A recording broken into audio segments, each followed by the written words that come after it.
Hello people of any and all genders, T-Dub here, and welcome to me rambling extremely nonsensically about Robocop Rogue City. I gotta be honest, when I first heard about this game, my expectations were super low, but Taeyeon knocked it out of the park. First off, they got Robocop's vibes down perfectly. I'll be truthful about this as well. I've only ever seen the first Robocop film, and from what I've heard, I'm not really missing much, especially regarding the third movie. Anyways, here's what they specifically got correct. First off, the level of violence. It's pretty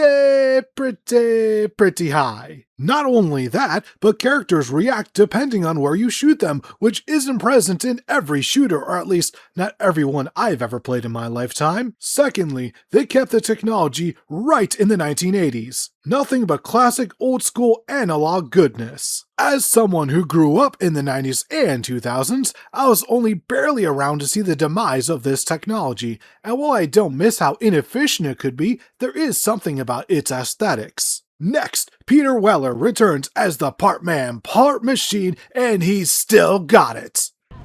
Are you ready to come back to the precinct? Negative. A wounded officer, perhaps Briggs, was moved to another location. I have a thug's testimony, proceeding to the enemy command center.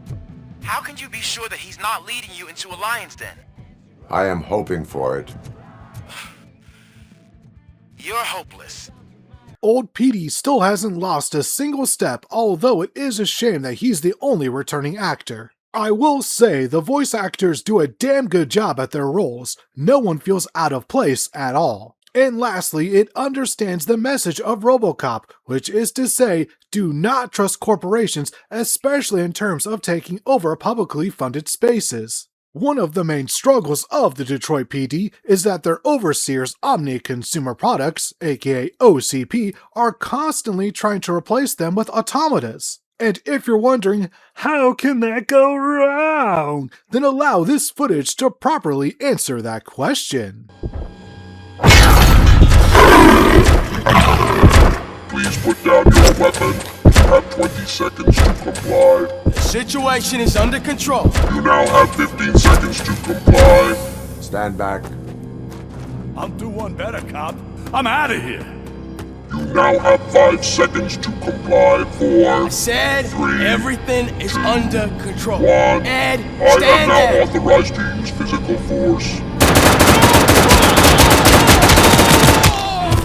So, what's the actual story here? Well, you got somebody known only early on as the new guy making waves in the crime world of Detroit, Michigan. He's soon revealed to be Wendell Antonowski, brother of one of the criminals Robocop deep-sixed in the first movie. Wendell's goal is to free Robocop from his humanity, and he starts this process by attempting to murder RC's partner, Ann Lewis. What kept Robocop from helping out? Wendell's golden lighter, which causes RC to glitch out and hallucinate memories. If you're wondering how this lighter works, then you'll have to play the game yourself, because I'm not spilling one bean regarding that detail. Nor will I spoil whom the bigger bad is, because, come on, this is friggin' Robocop. You know regular criminal isn't the big bad of the game. What I will say is that it perfectly matches this game's theme. That is all. And speaking of theme, anytime the movie score kicks in, which isn't often,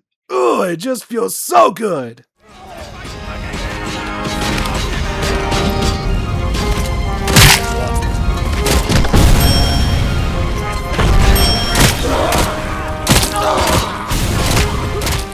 You know what else feels good? Leveling up! You gain XP from missions, side quests, and taking down violent criminals, creeps, and conmen. And that's the important thing. Robocop only uses violence as a last resort, like a proper officer should. Anyways, the skills you can upgrade are pretty standard, but New Game Plus allows you to feel like a proper badass, especially during the first third of the game. I'd still recommend doing the side quests, even if you don't care about leveling up, because they do a good job of fleshing out the themes and characters of this world. On the topic of world, there are 2 locations you'll frequent throughout the game, the Detroit Police Precinct and downtown Detroit. You don't get to go back and forth in an open world type of way, but more like if a linear first person shooter reused the same map and filled it with side quests, if that makes any sense at all. I do wish the one-time visit areas didn't have side quests, because those are the levels I just want to run and gun through, and I know I could just ignore them, but my brain won't let me. The overall design of the levels is a positive in my book, as each area feels immersive, but also created in a way that drives the player forward. Never sure how developers mastered this trick, but I'm always amazed whenever I see it. One interesting gameplay mechanic is the conversation system, which feels super RPG. Wasn't expecting to see that in my Robocop game, but I'm glad it's here. Another thing I'm glad to see was Robocop being a friendly neighborhood helper. That's an important part of his character in my opinion, and sure you could choose to be a jackass, but nope, never me. I see that as a clear violation of Robocop's programming. Also, props to the devs for how they treat RC's hospital visits to Officer Lewis. Each time you're expecting a shootout to take place, but it never does. Even when you arrive and there are bodies everywhere, nope, Lewis takes care of the baddies herself. That takes so much restraint, you gotta respect it. Overall, Robocop Rogue City was a super fun time. The most important part about Rogue City is what it represents, a mid-tier budget game that doesn't overstay its welcome while also giving players a good bang for their buck. Sure, some games will give you 100 plus hours of content with 8K graphics, but you don't always need that. When you want a sharply written, well-designed shooter with a heart and soul, you'll play Robocop Rogue City. Or the Outer Worlds, I guess.